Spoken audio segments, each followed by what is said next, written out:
set up.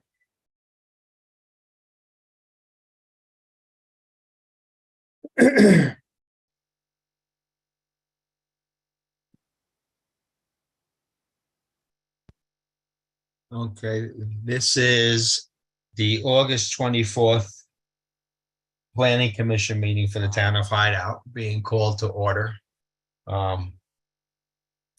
First thing we'll do is do a roll call. And Glynis is not I'm here. gonna wait for Polly. I'm sorry to interrupt. That's okay. I think we should wait for Polly. Alicia, she said she would be about 5 minutes late.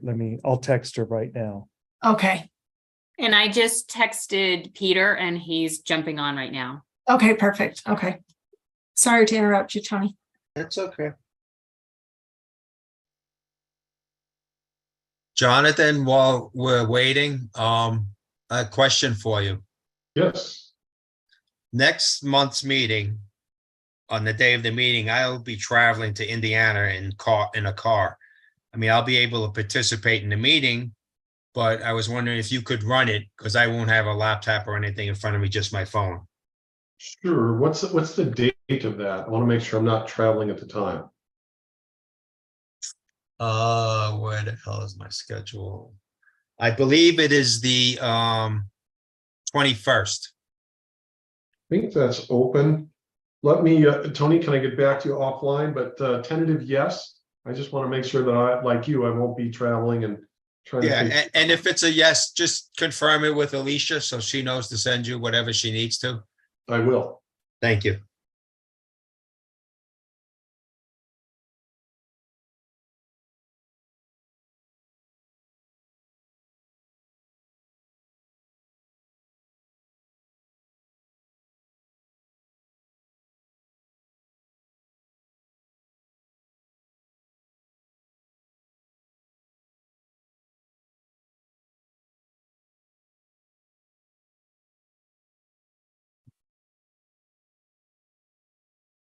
I see that Polly has joined us.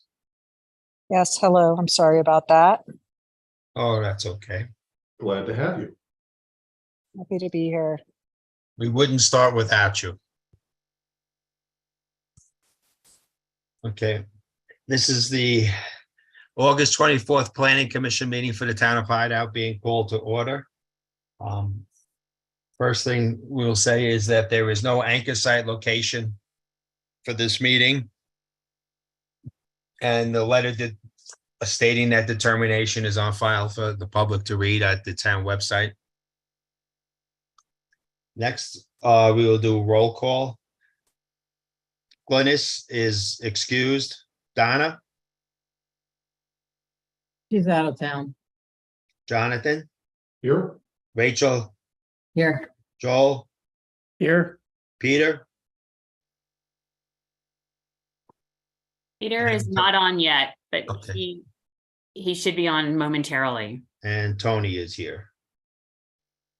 Okay, next item up is, does anybody have anything that they would like to add or discuss in regard to the July 20th minutes?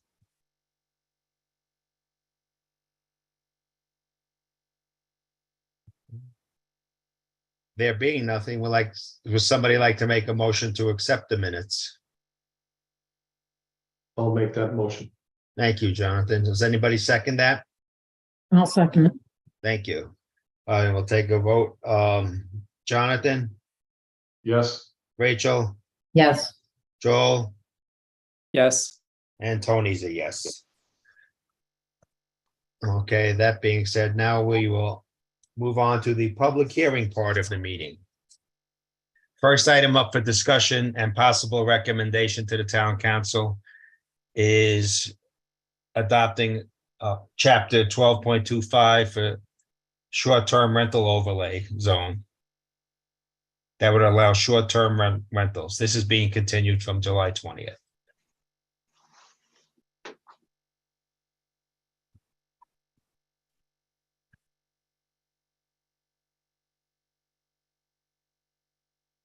Okay, Tony, do you want me to go ahead and walk through this? Please.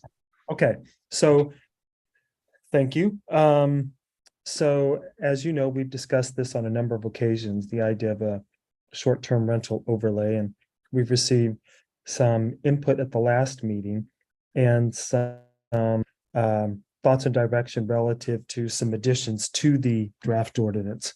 And so what I wanted to do tonight is just kind of walk you through a couple of the revisions that were incorporated. And you can see here that what we did is added some commercial component to the short-term rentals. At the last meeting, there were some discussions relative to the fact that if it's primarily a short-term rental neighborhood, if it indeed evolves that way, that there should be some commercial amenities associated with it because it takes on a resort characteristic. And so what we've added to the draft ordinance is are the following bullet points. And just for the record, we're not necessarily looking for a recommendation tonight. We know there still may be some questions, but we would like some discussion, maybe some input, and then continue to a date certain because we could make any additional revisions as needed. So as you can see, what was added here is 1,000 square feet of commercial space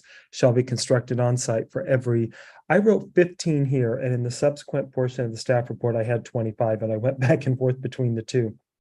I think 25 is probably more appropriate. 1,000 per 15 might be a little bit high. So I'm going to say, let's say for now, 1,000 net square feet of commercial for every 25 permitted short-term rental units.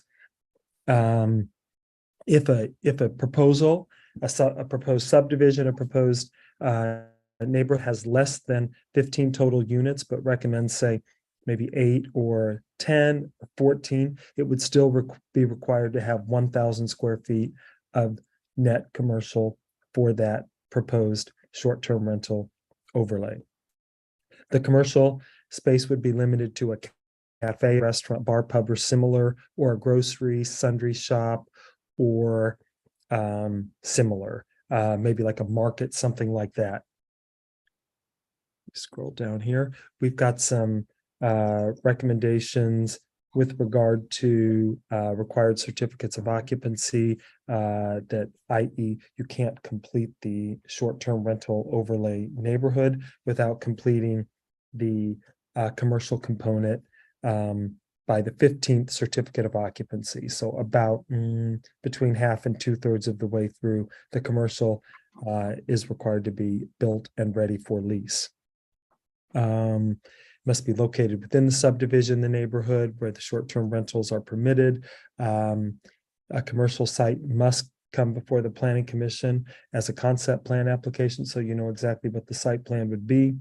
And it must meet the requirements for commercial as set forth in the neighborhood mixed use zoning district.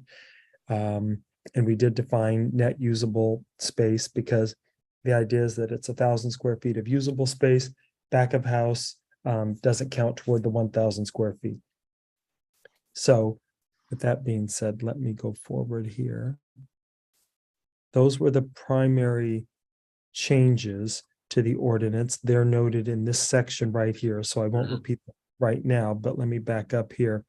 We also noted that specifically, we noted that short-term rentals are not allowed within the master HOA, and that they may be located in an area, subdivision, or proposed residential neighborhood, which is defined as either a recorded phase of a subdivision or the recorded subdivision. So it's either or, it captures both. It cannot be located in one of those if more than 1/3 of those units are built with certificates of occupancies awarded. So an existing neighborhood wouldn't qualify for short-term rental overlay. The master HOA does not qualify for a short-term rental overlay. Really, that primarily leaves Lakeview and Deer Springs as the two neighborhoods that could qualify. It's again worth reminding everybody that Claim already has nightly rentals as part of their approval a few years back and as part of their HOA allowances. and Deer Springs Phase 1, because of a plat note, some approval per that plat note a couple of years ago, they have some allowance for short-term rentals in Phase 1. Right now, those would be the only areas that are allowed. Just for clarification, I did note that in this particular section right here, I forgot to include the kind of the grocer market, sundry shop or similar. So I would do that. And again, we've got the 25 units here, not the 15. I think that's probably the right number, but that's certainly up for discussion. So those were really the changes. I know that at the last meeting, again, there were some concerns with lack of commercial and viewing this as kind of a resort. And there was a desire to clarify exactly where this type of short-term rental overlay could be located. I think we've done that with this section here on the noting that if it's more than 1/3 complete, short-term rental applications not allowed. I would note one more recommendation, and that is on letter D there, nightly rentals are limited to dwellings of less than 2,000 square feet. I would make the following recommendation. Maybe this should read, nightly rentals shall be limited to single-family detached dwelling units of less than 2,000 square feet. No lockout units may be considered for nightly rental use. So that does keep the nightly rentals kind of in that cottage category, if you will, under 2,000 square feet. So those were some of the changes. These are all wide open for discussion. Again, we're looking for input tonight and potential continuation if the planning commission is agreeable to that. And I'm here to answer any specific questions. Thomas, Yeah. if I just have a question on M, and it's more for clarification purposes. Where it says award of the 15th certificate of occupancy, is that based on, are we doing that based on the 15 you put up front or the 25 that's in the other? Well, this is a good question. You're bringing up a good point. So there was some discussion with regard to whether it's 15 or 25 units, right? And I kind of went back and forth on that. So I think to answer your question, I think that the total number of units is 25. Then that for every 25 units requires the 1,000 square feet. I recommend leaving the 15 here. Because that means that about 60% of the way through of a builder getting their short-term rental structures built, they have to have the commercial underway as well. No, Otherwise, I agree with that because I would like Okay. I would like to see something that does say it, that it's in conjunction with, not, okay, I'm going to build 25 units and then I'll get around to doing the commercial space. that's right. We didn't want for that to happen. So we would catch the commercial structure would have to be underway. Yeah. Hey, And- And Thomas, also as a clarification, not, of course, not every unit in a phase might be a short-term rental, but since all can be, if the subdivision has 50 units, then we would consider that to have, 50 possible short-term rentals. Mhm. Thomas, do we need, Otherwise, it's, That's sorry, right. Thomas, do we need language in there also? We have language in there if it's development less than 15 units, they still have to have 1,000 square feet. Do we need language in there also saying that for, units less than 15 or 25 or whatever it is, a certain percent have to be completed before with commercial space before we give them this certificate of occupancy? Did that make sense? Yeah, I think that does make sense. Yes. And I also think you just reminded me of something else, and that is even for portions thereof, i.e. if you had 30 recommended short-term or 30 units that could be short-term rental, we'd probably want to include either a pro rata requirement for additional square feet of commercial, or it jumps up to the next whole number, i.e. for 25 units, you need 1,000 square feet of commercial. for 35 units, it's either pro rata or you jump up to the next level, which would be 2,000 square feet of commercial. I think I need to incorporate that as well. Hey, Thomas, it's Peter. You mentioned to Deerwater and Lakeview. Could we do this and say no, it's not available to any current existing developments? It's the same concern I've always had. People bought in those knowing that there were no short-term rentals, and could be a reason people are there. You could do that, yes. Okay. I share Peter's concern with letter C. Thomas, could you scroll up for a moment? My concern is that if someone bought in an area knowing that there were no short-term rentals, and right before they get up to the limit here, a change was made. Now we got a whole lot of people that bought believing, and with good reason, that there'd be no short-term rentals. And now we've changed, not we necessarily, but the game could change on them. And so I'd like to see this pushed way down, so that along Peter's concern, that we don't surprise a whole lot of people. So that it would be lower than the 1/3 threshold that we have in place right now. Yeah, I'd like to see it somewhere closer to 5%. Would be my number, but I just don't like the idea that someone could do their due diligence, be careful and thorough, and rely on the fact there's no nightly rentals, and suddenly, a week, a month, whatever later, the game changes. I think that that's fundamentally unfair, and I think it changes the whole character of the neighborhood on them, and perhaps the reasons they bought to begin with.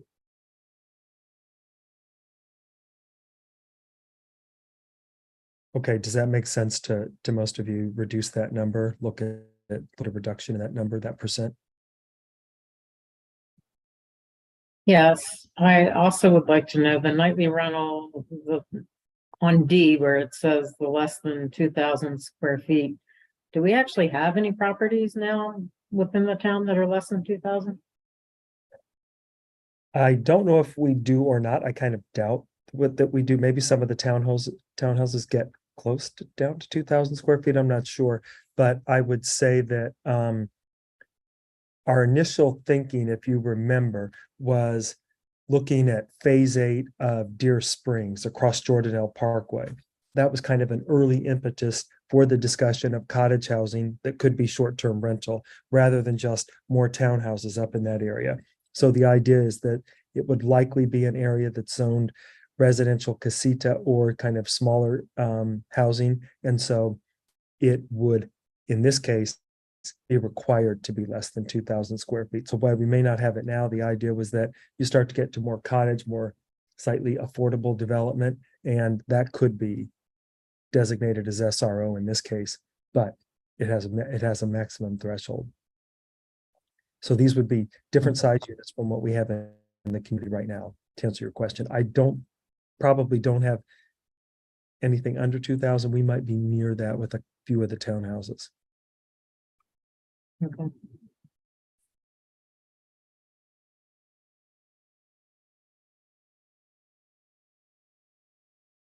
think with respect to D, we need to have some language that keeps that from, an existing dwelling, somebody dividing it up, or, putting up a wall and a side door, separate entrance.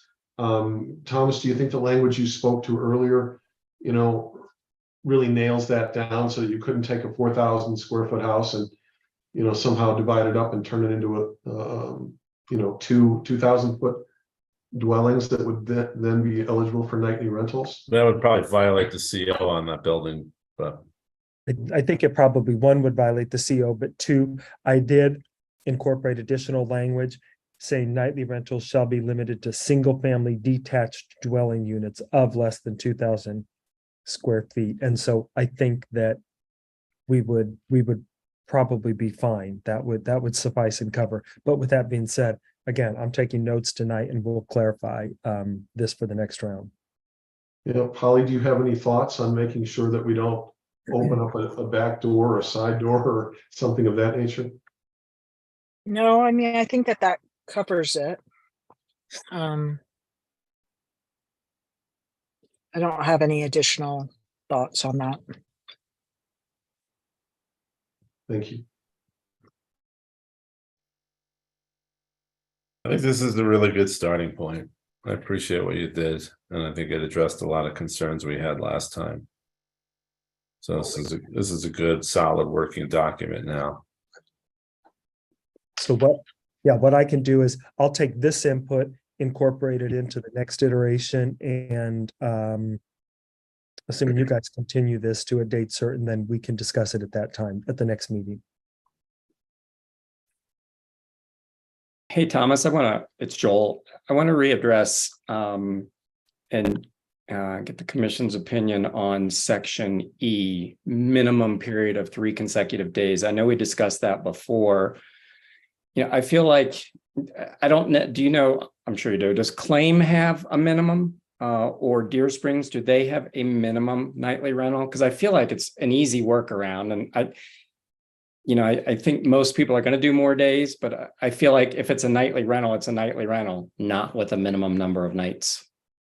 Yeah, this claim does not have a minimum, nor does Deer Springs Phase 1. There's nothing in our ordinance that mandates a minimum right now. So no, they could do as few as 1 night. And if that's the case, I don't see why we would need section E. Like I said, I feel like there are easy workarounds for that, and that's just more policing that somebody has to do. So what are A lot of places have that rule. I can't believe anybody enforces it. How will they ever know? Yeah, it is very hard to enforce. I mean, it's a bit of an honor system. It's a bit of a, if you do, if code enforcement, for example, happens to be out there, note that, one car one night, a different car another night, that's a pretty hard thing to catch. You're absolutely right. I think the reason that the Planning Commission initially wanted this incorporated into the ordinance was that we didn't want turnover every night. It just gets a little bit more, it can be a little bit more disruptive for neighbors. Trash cans go out a lot more often when you turn over nightly. There's a lot more cleaning personnel, traffic driving in and out. And I think that was really the reason for incorporating it. Yeah, I would just hate to have it on here and then have it not be enforced, or, spinning wheels for somebody. I don't know who that somebody is, but somebody enforcing it. I'd rather just see it removed. I can't imagine people doing nightly rentals for, $200. It's a dwelling less than 2,000 square feet. So it's not going to be $1,000 a night rental and then have to pay $150 cleaning fee for just 1 night. So, my thought would be we eliminate that section altogether and just do, nightly rentals, period. I think with respect to enforcement, if you had a neighbor that observed, a violation of that rule, there's your witness at any hearing. And I think that's probably where most of those complaints would come from. But I kind of feel as Thomas does, I think there should be some minimum. We can obviously move around the number, but someone were to just turn over, nightly rental, I think it kind of detracts from the neighborhood. Sure. That's the theory. I agree, but again, people will go in knowing that it's a nightly rental neighborhood that they're living in, just like Claim. So they know that there could be a nightly rental, and Claim, they've got a connected wall also, which is another issue. The way this is written, it's single, at least a single family detached. So just a thought for future discussion, I guess. Yeah, I can definitely look into that. And I can also see what, Park City and other communities are doing in terms of how to enforce that and see if they have any luck. I suspect you're right. It's probably not done or not done well.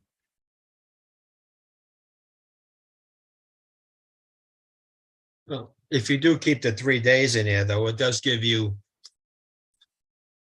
some type, if you're having an issue with the person that's renting, it does give you a little bit of a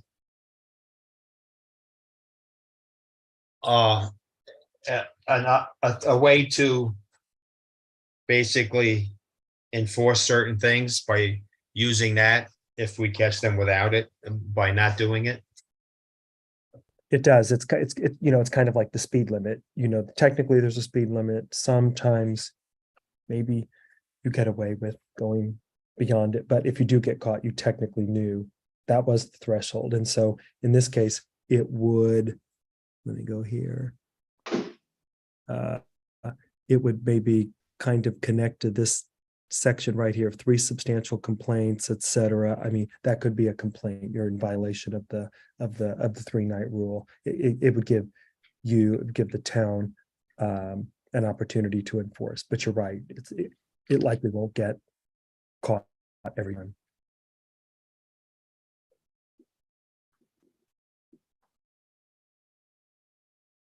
But yeah, I'll dig into that a little bit. Like I said, I'll take a look and see what Park City's doing. They're probably a bit further along in how they address nightly rentals.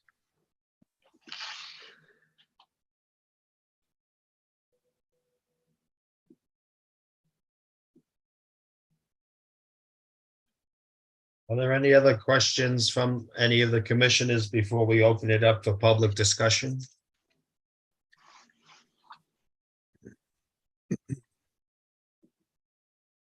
Okay. All good.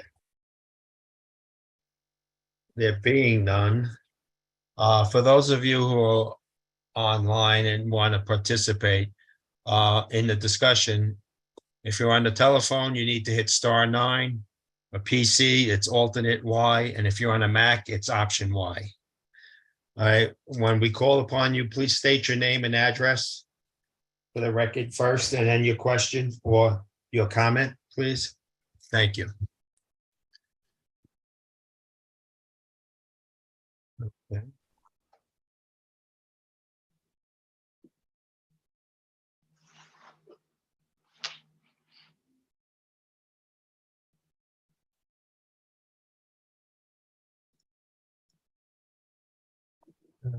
Tony, I'm looking. I don't see any I hands. have Dawn Falconer. If you can unmute yourself. Trying it. Hi. This is Hi. Dawn. Hi. Okay, so my thing is, this is the first time I've actually seen this document, so I apologize for not being more up to speed on this. But just with the requirements that are outlined here in the document, this totally eliminates like shoreline or anybody else. There's a lot of neighborhoods that it's not going to include to do nightly rentals. That's right. Just for clarification, Shoreline is part of the master HOA. They don't allow nightly rentals. And so they're also more than a third built out. So this would not apply to them. So you're right. This would not apply to Shoreline. They wouldn't qualify for the nightly rental. Would the HOA ever consider it? Do you know if they'd ever open it up to them? I don't know that I can say ever, but it's written into their master development agreement, their HOA, CCNRs, that they don't allow nightly rentals. So I doubt that they would change that. Most of the community has bought in. That most of the folks that have bought into that community have bought in with the understanding that there are no nightly rentals. So I doubt that would change. I mean, that's somewhat of an opinion, but I doubt that would change. I think, yeah. I think as maybe time goes on and more people, I wouldn't say get accustomed to it, but as more people move into the neighborhood, I think that you're gonna see more of a demand for this. I know these are specifically like where I live is on Shoreline Court, which is a twin home. we're only connected to one other person, and we actually did nightly rentals. We were in, and I'm going to say this and probably everybody's going to cringe, but in Bear Hollow, which is in Park City by Kimball Junction, and every time everybody hears Kimball Junction, they cringe. And we never had any issues. It was more, if there were any issues, it would have been in the condos. It wasn't in the townhomes. So, like I said, because most of us are second time, these are our second homes, it would be nice to be able to do a nightly rental business, you know, and be able to also use the unit as for our own personal use, like we did there. But Dawn, just so you know, whether this passes from the town council eventually down the road or not, it's still, this is an issue from what you're talking about. You need to bring up with your master HOA, because they're the ones who control that where you are. The town can't do anything about in regard to that. Okay, Yeah, an HOA can be more restrictive than any town requirement. They can't be less restrictive, but they can be more. And so they are currently, they disallow them. okay. Okay, well, I appreciate the information, and I'll kind of take it from there then, so. But, and yeah, like I said, I don't know, I'm kind of with Rachel. I don't know that there's any units out there that are detached under 2,000 square feet. So, No, but this could also involve properties that are not built yet, so they could be built to those specs for this purpose. right, but it couldn't be like a house that was like what we call in California, an ADU, like behind the home. It's only for the primary. Correct. This is for the primary, that's right. Yeah, it couldn't be like a casita type thing behind your house. Yeah, correct. Okay, got it. Okay, well, I appreciate your time, guys. I really do. And at least with you guys doing this, maybe then the HOA down the line, maybe we'll decide to open it up for conversation. We'll see. Okay, Thank you. thank you. Thanks for your time. Mr. Brockbank, you had your hand raised? Yes, can you hear me? Yes. And All right, well, thank you. So I think all this kind of started with just a recommendation from what we were trying to do in Deer Springs Phase 8. And if everyone's familiar, Deer Springs is the farthest north property that's connected by Jordanelle Parkway, you know, which goes to Deer Valley, et cetera. And so we had Phase 8, which is 30 cottages, trying to get 30 cottages. Right now it's 30 townhomes. And we brought this up to, it's been over 2 years, I think, that we've been working on this. But we decided to go with the cottage kind of feel rather than the townhomes, just because we have so many townhomes and it would feel different having single family homes there. And so that's how this all started. And when we started this, we agreed to give our let me find it, our MIDA tax to get something like this approved. We decided we'd be willing to give our MIDA sales tax and resort tax to the town, which is, you know, it's a big number. So when I talked to the mayor about that, he had me hire Rob Sant with Urban and Land, I believe is his company, Urban and Maine. And I think you guys have seen the report. I've turned it in several times, but it's over $10 million that we're giving up to get nightly rentals approved just in this subdivision alone. We are not looking to do nightly rentals in Lakeview, haven't asked for that. We're only talking about Deer Springs, which is the farthest north part of town. And so, you know, a couple things. If you do limit it to the 2,000 square feet, I mean, that just, it kind of diminishes what we're trying to, we like building bigger homes, bigger townhomes. We don't have a townhome that is under 2,000 square feet. I think that would negatively impact the community to have something less than 2,000 square feet in your community. Not as a townhome. You know, the 3-day minimum, you know, it's okay, I guess. the sixth person, I have a family of 7. We're in Utah. We all have big families. I don't know. I'd have to leave one kid home if you have passed a family, persons of 6. To me, that just doesn't make a whole lot of sense. I mean, I have an average size family and I have seven in my family. And now I have a couple getting married. I have a couple that are married. And so I don't see what the purpose of that is. As long as you keep the two parking stalls, 2 cars park. I don't see how that helps anything. And then the detached is a real issue. We were not asking for nightly rentals in the single family homes. We were only asking those. What we'd like to do is do them in our townhomes, not the single family. And the way this is written now is we could only do it in our single family, not the townhomes.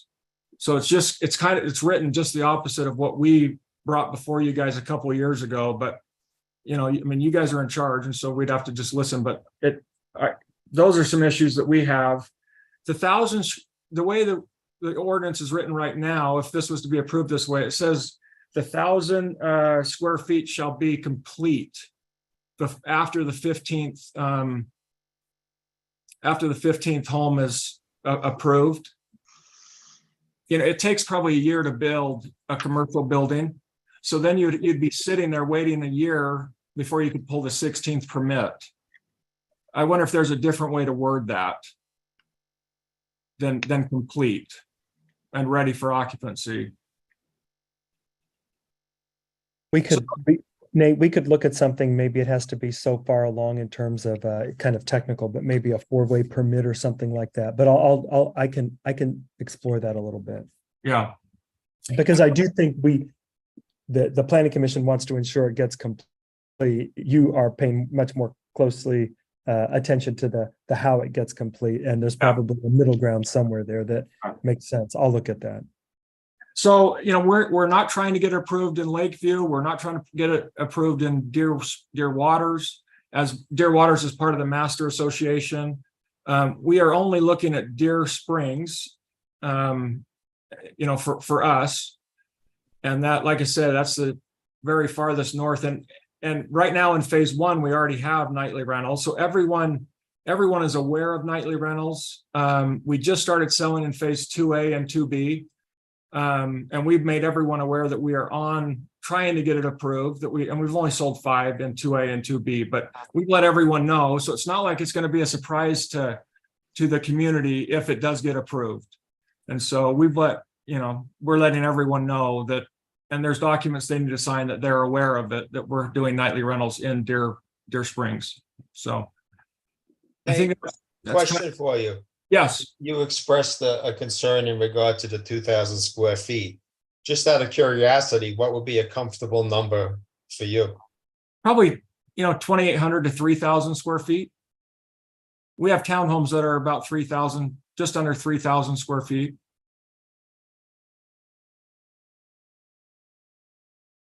The cottages that you were planning to build, are you planning to build them? Also, what's the square footage estimate for that? Those will all be under 2,000 square feet. The cottages. Are you still planning to do that? Yeah. This is so late in the game now. It'll be a next year project. We're hoping to get it done this year, but we haven't started because we just don't know where this is going. And so it'll be a next year project for us.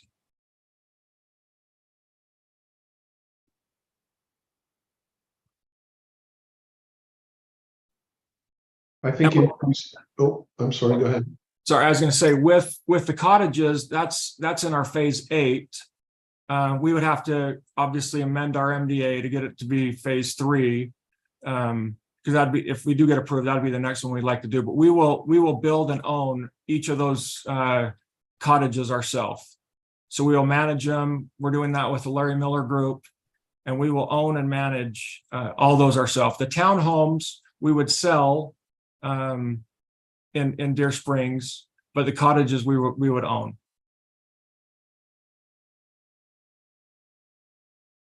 Personally, I'm comfortable with, I think you raised a good point with respect to the 6 people.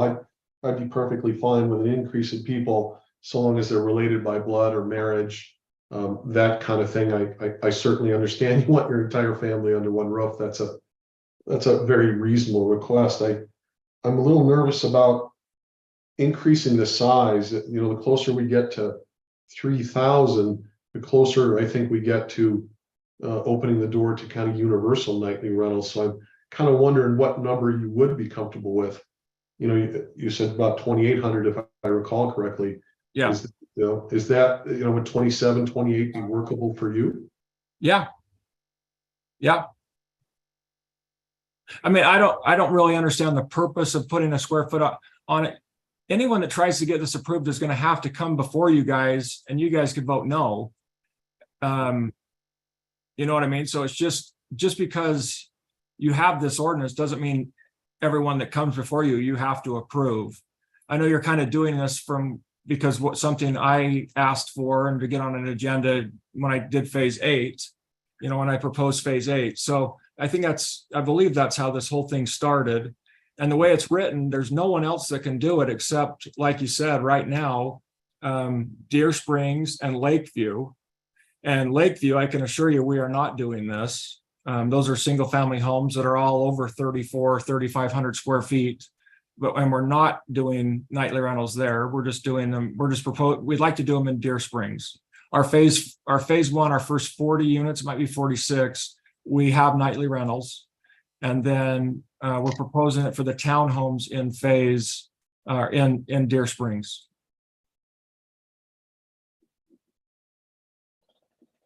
I think for my part, the concern is opening the door. There's been a survey, the town population, the residents seem very adamantly against the nightly rental concept for the most part. I personally am okay in the far north end and perhaps, the far east end, but I'm adamantly opposed in the central parts of the town. I think it changes the character of the existing town in a way that's frankly not positive. And so that, from my perspective, that's my concern. And I would, same thing. I was talking to my wife about this, and I asked her that question, and she said, yeah, if I lived there and saw that question, I would not vote for this. The question didn't say, hey, are you guys okay with nightly rentals in Deer Springs? I think you would get a different vote if they knew the town was going to get something around $10.5 million worth of tax increments that would be coming to the developer. And if they knew it was just going to be on the very north end of town for now. Obviously, you just talked about the east, but I'm not sure where that is. And so I think the question was like, hey, I think it was phrased, are you okay with nightly rentals? Well, hell no, people don't want nightly rentals right next to their house. But if you're aware of that before you buy, which that's what we have done in our community, then I think it's probably a different question to I think it's a different answer more people, because it would help them not raise taxes over the next, we're willing to give up almost $10.5 million worth of resort tax and sales tax to the town. And so, it's that question was a little bit ambiguous, I guess. Well, that's a fair point. So, Thomas, I have a question. Can we restrict it to specific neighborhoods, and are we allowed to specify that in the ordinance? Yeah, you can make it available only to certain neighborhoods. As you saw, Thomas already excluded the master development area, in part because they have it already in their CCNRs, but there was concern that if that changed, the idea is that that's already established as not nightly rentals. So yes, you could, and as part of that, I would want an explanation, the reasoning behind it to show that it's a rational reason, but absolutely you can you can restrict which neighborhoods they're allowed in. And I would be completely fine if you did put in Lakeview as an excluded neighborhood. It's right in the middle of town. People drive through town to do this. We're in Deer Springs. I can't see any reason to drive into town if you're an owner into Deer Springs. They have their own parks. They're connected to the Jordanelle Parkway. If they want to get on the highway, they don't need to drive through town. The highway entrance is right there. There's really no reason that this should cause any traffic. Deer Springs should cause any traffic into the town. Lakeview Estates definitely would cause traffic into town. But Deer Springs, I just don't see why or how these people would be going into the town.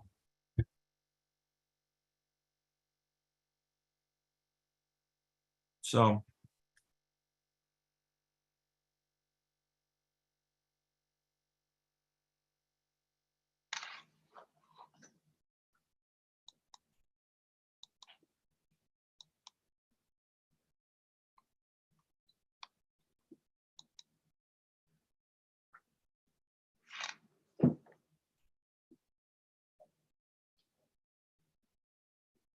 Does anybody else have any other questions for Nate? No, my partner's raising his hand. He doesn't know how to raise his hand on the screen. Walt Plum, if someone knows how to clear that up, that'd be great. Because so I'll put myself on mute if there's no more questions for me. Thank you, Nate. Thank you. Hmm. Who do we have left? Tony, do you want to see if Walter Plum can speak? Can you try now, Walter? I think you're unmuted. Well, No. you just remuted yourself. Undo what you just did. Yeah, I think you went from unmute to mute. Now you should be good. Okay. I was just going to say in the Park City area, I was a majority partner on Frostwood, where we built the ski lift into connected it onto the main lift above, and then put in 4 holes of golf. And now the Waldorf is there, the Wyndham's there, the Hyatt's there, the new Hyatt going in, and the Miners Club all there, sprinkled in with condominiums, mainly all real overnight rentals. But it's been a great community. It's probably one of the highest price per square foot selling things in the Summit County area, excluding Deer Valley and like downtown Park City or something. But I mean, the community work down in St. George, in the highest area in St. George, the Entrada area. I just finished in Kanto, which was all overnight. If you looked at the per square foot cost and the desirability to live there for people, it's the you're in the there's nothing under like 2,000 foot units are all over $1 million. So I don't see the impact of overnight rentals. That it's actually been positive. Then if you take another factor, at least in Summit County, if you have the property tax, if you're a resident, as I think it's like 1 point something, but if you're a non-resident, the property tax goes up, so it's more property tax.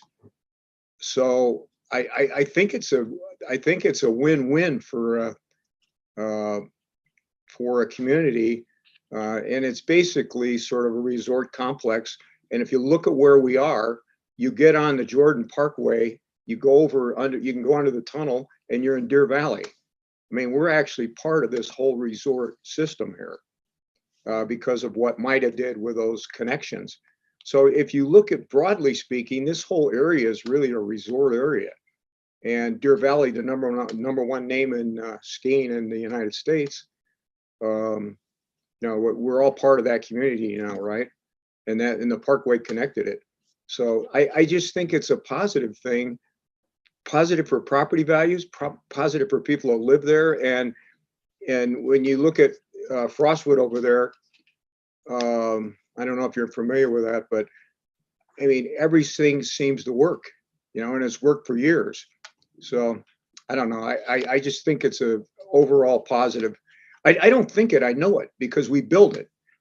And that's not the only one. Sugar Plum and Snowbird. Yeah, hold on. You're arguing that you make money because it's positive. You're not, I'm failing to see what it's in it for us other than taxes. You just explained how you sell them for a lot of money. And that's for you. That's not for us. We're the It's for the town. community. Hey, you look at what Summit County got for property taxes on one development. Frostwood was 850,000 square feet. Take $1,000 a foot. That's $850 million worth of property tax times the rate. That's high density development. We're not talking about that. No, it's a combination of both. But no, it's high density. Come on, come on, that's high density. I've been there. No. For No, this it's- town, it's that's high- high it's density high development. density, but I mix condominiums in there, high-end condominiums plus the hotels. But it's a all dense work- development. That's my point. You can't deny it's high density development in there. Come Well, on, it's high density, but it's still. right, okay, so it's not, you're apples to oranges here. You're talking about a bunch of Overall, townhomes. is Right, Summit I'm not County gonna happy- argue with. Is Summit County happy with $16 million worth of taxes every year? I mean, do you think they're happy with that? And if it wasn't, if people didn't like it, it wouldn't be successful. So, and it's the same thing if you go down to another resort, if you go up to Sugar Plum up at Snowbird or Westward Ho up at Alta, it's all the same thing. We build them all. So, and it's all works.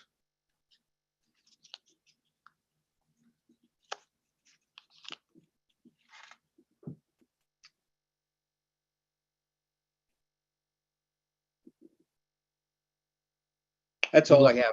That's all I have. Do any of the commissioners have any questions for him?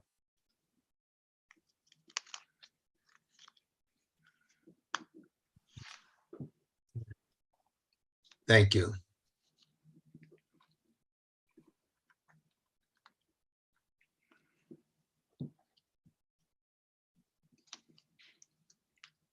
Okay, Mr. Dodds.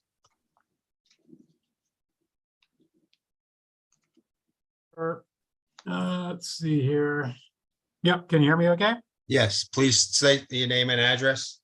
Yeah, so Wally Dodds and I live in Shoreline Development, but I think you answered my question because it looks like and sounds like from Dawn's question where she wanted to rent in Shoreline. I bought in Shoreline so that it couldn't be rented. And I was only concerned about this document that we're talking about potentially being susceptible to lawsuits from somebody that buys in Shoreline and then decides to want to rent. So it sounds like we're covered by the master HOA and the HOA would oversee anything that or supersede anything that this might say, correct? Yes. They do right now. They can be more restrictive. And also you'll note that this section B does not allow for the nightly rentals in the master HOA. Yeah, I was just concerned that it might open us up to somebody saying, oh, it allows, and then they try to create some sort of litigation, and now our HOA dues are paying legal fees to fight it. Yep. You're correct. They could be more restrictive, and this reinforces the master HOA's desires. Yep, we're good. I'm all set. Thanks, guys. My Thank guess you. is also that your Shoreline HOA probably has a no nightly rental as well. It We does. Yeah, we have that in Rustler. So that's Mhm. two different HOAs that say no nightly rentals. They Yep, cover. Yeah. Yeah, I'm good. Thank you. Thank you. Well, then I'm calling you.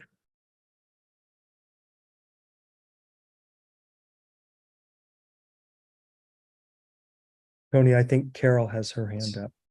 Okay, I'm just looking for her on here.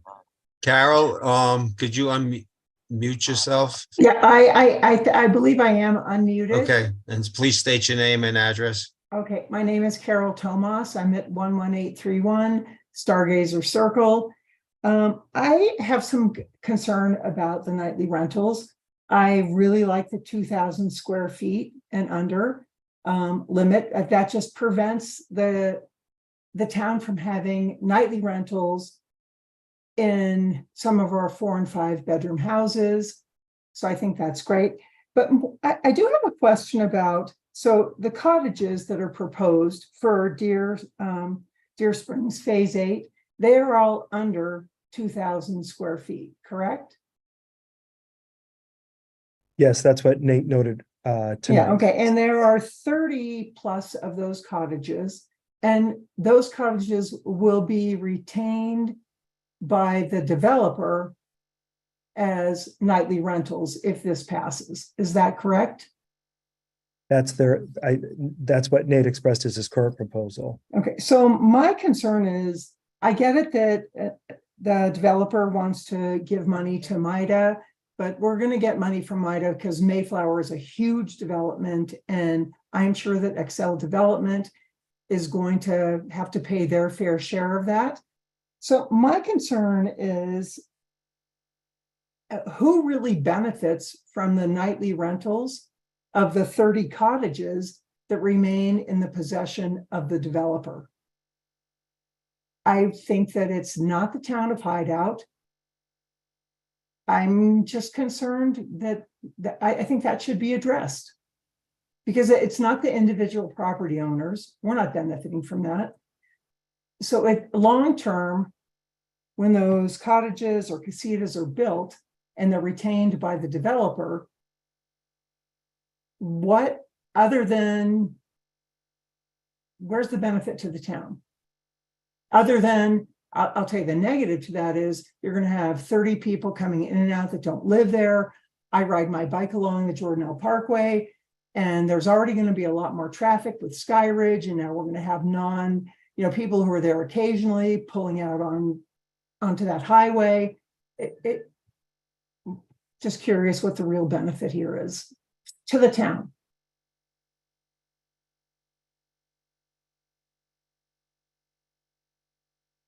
Polly, can you explain what taxes or fees that the town might get from any property that's rented? Yeah, so I mean, I guess there are two sources of income from these. One is from like a transient room tax, and I haven't looked at that Rob Sant report for a long time, but the one that that Nate was referring to, calculates what possible revenue could come from those short-term rentals. And then I guess the other question is, and I don't know the answer to this, but whether the properties are valued higher if you're allowed to have short-term rental, then you would have slightly higher property tax from that. But the transient room tax is 1% of the rental amounts. So that we would get that, especially if he gives us the MIDA amount. But so I think it's actually a little less than 1%, because I think no matter what, MIDA still takes a cut. But that's typically what a town gets from a net rental. And there will also be some business licensing fees from them in regard to being able to do this, correct? We're not allowed to make money from business licensing fees, so those fees would just cover our cost and cost of enforcement, that type of thing. But we would not be making money from the business license fees. Okay, thank you. Carol, does that answer some of your question? Yeah, it does. It does. I'm still not 100% sure that the trade-off is for the number of people that will be coming in and out are worth it. Something to think about. Thank you. Are there any other questions from the public? Tony, just so you are aware, Nate has his hand up. Okay, Nate, go ahead.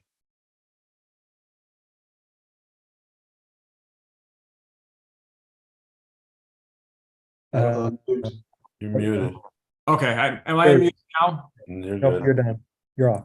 Okay, I was just gonna answer Carol's question. I reviewed the study today. I did talk to Rob Sant. If we rent our units at 70% at an average of $496 per night, it would generate $10,198,000 for the town. And I cannot see, I mean, tell me any negative. There's not one person from Deer Springs that's going to drive through the town. It doesn't affect your roads. It does. I don't see it. I just don't see how it affects anything, but you're going to get $10,198 if we can average $496 in rent 70% of the time. A 70% occupancy. Nate, the 10 million was over 30 or 40 years. What was the duration on that? 40.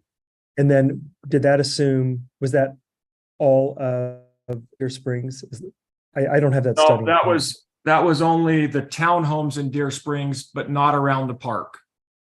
So the mayor did not want any of the units around the park to be included in that.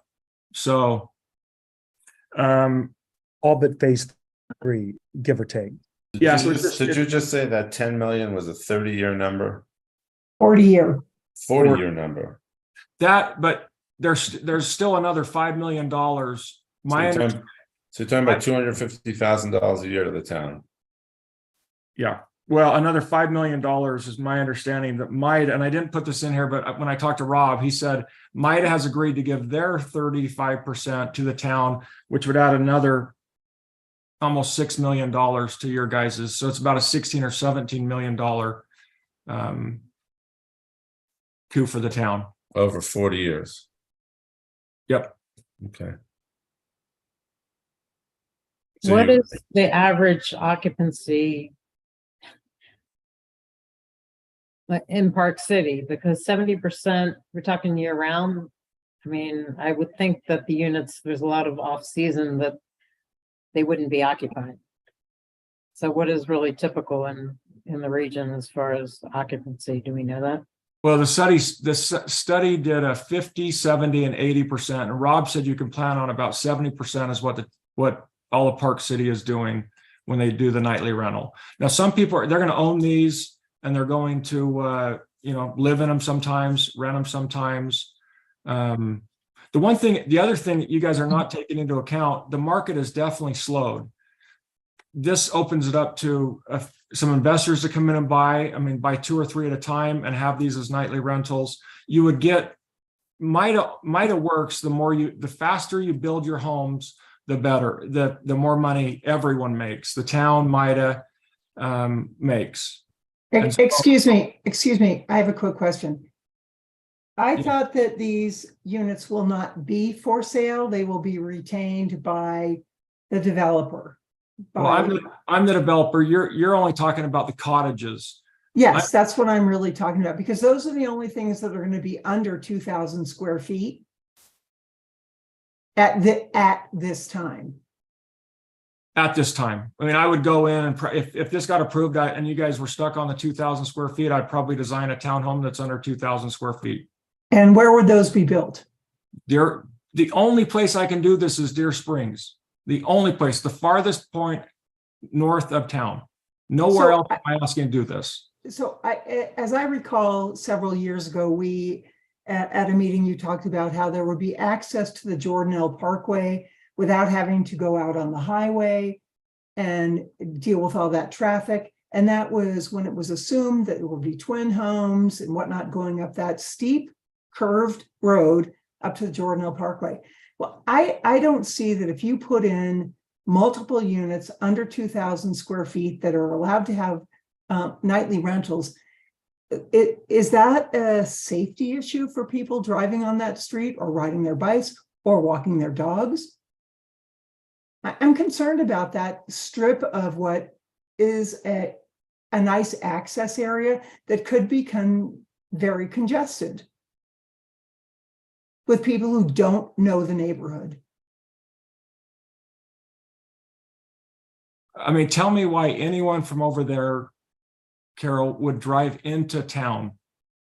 I'm not talking about driving into town. No, she's I'm talking about that road. That road I'm is gonna be talking really about congested. driving, I'm talking about driving from town over to the boat ramp at the Jordanelle, or I'm talking about going to riding my bike or going into Park City without having to go out on the highway. If you go out through Deer Springs, up that road, you can hook onto the Richardson Flat Road. You can be right in Park City without ever having to get on the major highway. And as I recall, that was one of your big selling points of Deer Springs in the beginning. Let's make an access road so people do not have to get on a major highway. So I'm wondering why we want to increase density in that area. We're not increasing For the- density at all. I'm not trying to increase density at all.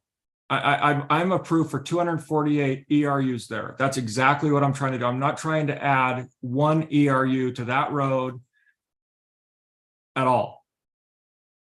Okay, If you have a full-time resident that lives in that house, or someone that rents 70% of the time, let's just say, the full-time resident is going to drive on that road more than someone that rents 70% of the time. well, that's 70% of the time, or over 100 is. So the renters Okay. have so much more traffic. I don't agree with your analysis, but people come and rent, and there's 3 or 4 cars. I live in a rental neighborhood, 3 or 4 cars jammed in the driveway, people parked in the street. It's completely changes the traffic pattern in my neighborhood when we have renters. absolutely. The last holiday weekend, a couple of weekends ago, we were riding our bikes through Deer Springs, and there were 2 boats attached to trucks at the end of the road. And this is where the road is now closed. So they can't drive up that road or down that road, but they were clearly not residents, and their boats and trucks are gone. So I know they were nightly rentals. And so here, and they had California license plates, and I have no problem with some nightly rentals. I just think that we need to look out for ourselves as a community who lives in that area. So And they pulled their boat from California to go to the Jordanelle Parkway. I'm not really sure where some of the I cars, saw them not too. all of the cars. There were a bunch of had- boats. There's been boats there on and off for the last 2 weeks. Well, yeah, I mean, Exactly. we're on a lake. That's what makes this such a great community. We're on a lake. I mean, it's Right. great. Yeah, that's what makes our community great. But I don't want my grandchildren going or taking my dog for a walk, and here comes the guy with the boat and the big truck zooming by my house because he doesn't know the speed limit. He doesn't respect it because he doesn't live there. That's all I'm going to say. I'm done. And I also think I think you're a fallacy in your assumption that those people won't drive through town.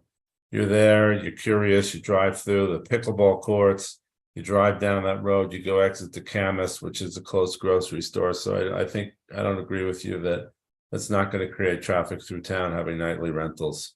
Well, you're going to jump on the freeway that is right there.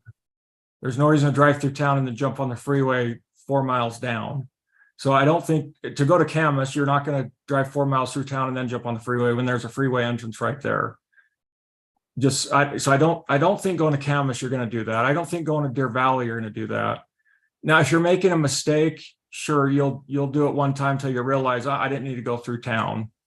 I don't see any reason to go through town with the Jordanelle Parkway and the highway right there. And Can I ask you a quick, the foundations that you're putting in on that road right now, what are those going to be? Townhomes. Those are townhomes. So no different than what's down on the lower road on the 248 side, right? Yep, 248 side. Okay.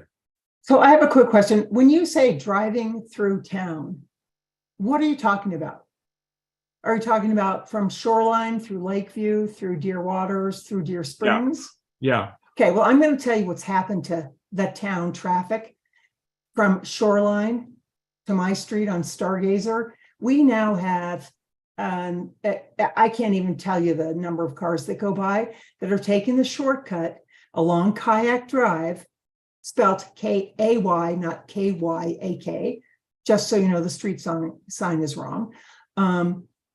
The traffic is unbelievable. I was told that when we bought our place, we would be at the end of the road. Well, we're not at the end of the road. We're now on a major in and out from people who live in Shoreline, who come up along your new Lakeview Estates homes, Stargazer, and out. So that's through town. We're talking about local residents going through town, and you don't think that nightly rental people would go through town? Let's reevaluate here. Just tell me why they would. I mean, I'm open to hearing why they would. I'm not sure why they would. Shortcut. It takes 2 minutes less to go where we are a fast moving society. People need to get where they're going. And so they come the shortest distance, even though it appears to be the quickest on Google Maps, I guess. I don't know. Shortcut to where? Shortcut because from Shoreline through Lakeview Estates, through Deer Waters, out to the highway. When the people at Shoreline could go through zigzag through Shoreline and go out to Longview and get on the freeway that way. They're coming through our neighborhood now. why I'm just talking about Deer Springs. I don't know why. I'm also talking about Deer Springs because I asked you, you were talking about the town, and I asked you where the town was, and you don't think this is going to increase the traffic. Well, I think it will. And that's why I asked you, tell me, I can't think of a reason why anyone would go through town from Deer Springs.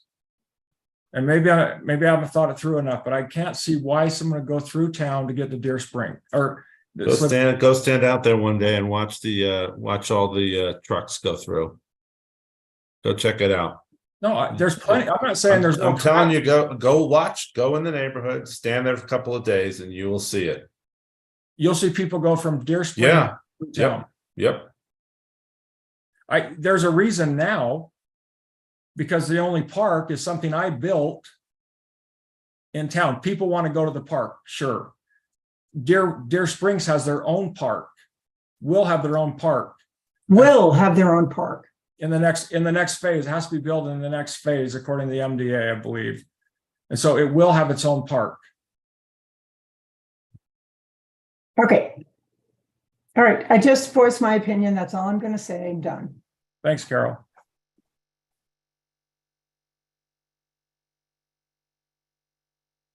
Are there any other questions from anyone?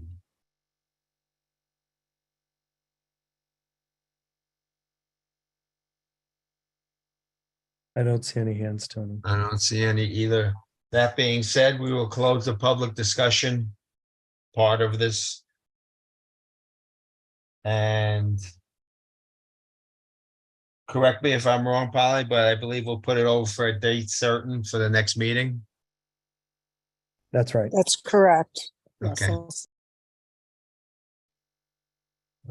Do we need to take a vote on that, or could we just move it to next month, seeing that we have that?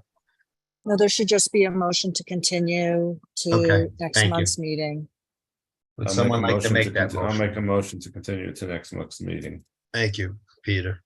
We'll take a vote on that. Jonathan? Do we have a I'll se- second? I'll second it I'm and sorry. vote yes. Thank you. Rachel, Yes. Joel, Yes. Peter, Yes. and Tony's a yes. Therefore, we'll put this over to the next planning commission meeting, which is scheduled as of now for September 21st. Okay, item number 2, discussion and possible recommendation to the town council regarding a new zoning designation, residential casita. This is also continued from the July 20th meeting. Thomas, you want to take it away, please? Sure. Thanks, Mr. Chairman. So this report has not changed from the prior discussion. I don't think there were any recommendations for change to this. I think that the Planning Commission was generally pretty comfortable with this. Just by way of a refresher, this was for the residential casita zoning that would allow for smaller lot development, cottage lot development. Again, this was originated by some thinking for both Deer Springs, Phase 8, the cottage development, as well as some recommendations early on in the planning process for Bloom development. It does offer a differentiated type of housing for the community, which is good, maybe slightly more affordable. And so I think that there are some benefits. And again, it does dovetail nicely in with nightly rentals. Unless there are any major recommendations or additional materials you want me to look at, I think this one's probably, these kind of go side by side. So it'd probably be worth a discussion, open it up for a public hearing, and then maybe continue as well to a date certain. It is on for public hearing. Yep. So I'd like to ask a question. Do we have any analysis of how this could affect our property values? I mean, if we had a builder come in and want to build a whole bunch of small houses, what does it do to our property values? We haven't done an analysis of property values. We have done some anecdotal research in other communities where they've done this, and on a small scale, it actually offers a different type of house that can potentially be more affordable for folks. But from a per square foot perspective, again, it's anecdotal research. From a per square foot perspective, these generally hold their value. So if you have a 5,000 square foot house or a 4,000 square foot house in the town that's running at 8, 9, 1,000 a square foot price, these tend to stay roughly comparable, but they have less square foot, so their value is lower, but they don't generally tend to have a negative impact. With all of that being said, I could look and do a bit more of a formal analysis on that, but we would likely look at this as kind of pod development or small neighborhood development. You would be in charge of applying where this zoning district designation would go, and then certainly council would either approve, adopt, or not. But yeah, I could do some additional research and try to get some better numbers. Would we also have the ability to limit how many of them? You can by way of size of zoning district designation. And if it were, if it were part of the Bloom development, if that were to reemerge, or if another developer looks at that site, you can certainly incorporate a limitation in the MDA if this zoning district designation is used. Yeah. Master development agreement, I should say. Yeah.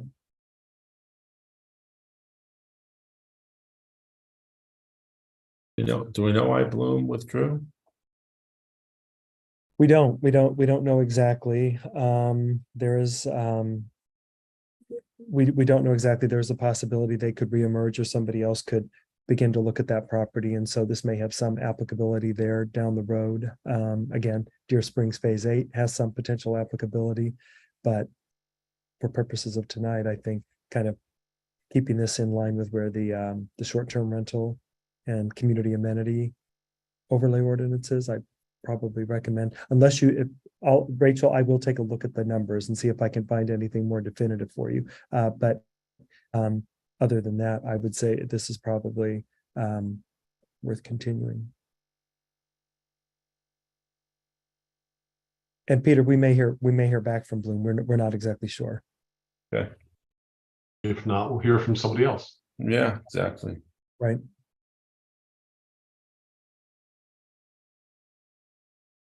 Are there any other questions in regard to this from the commissioners?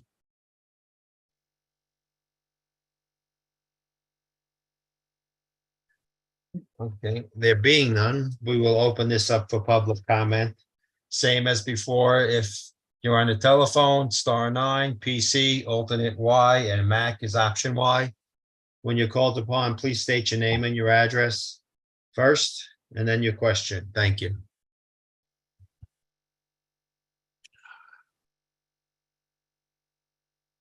Carol, do you have a question for this?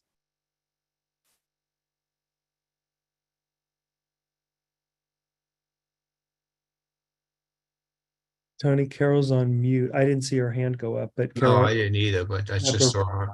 response, you can unmute.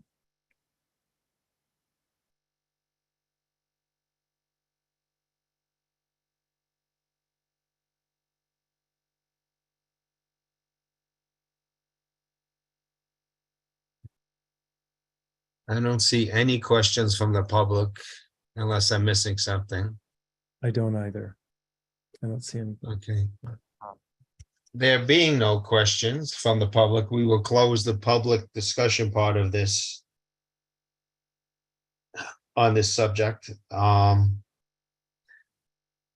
being said, would somebody like to make a motion to put this over to the next scheduled date for further discussion to a date certain, which would be September 21st? I'll make the motion. Would somebody like to second it? I'll second it. Thank you. Okay, we'll take the vote then.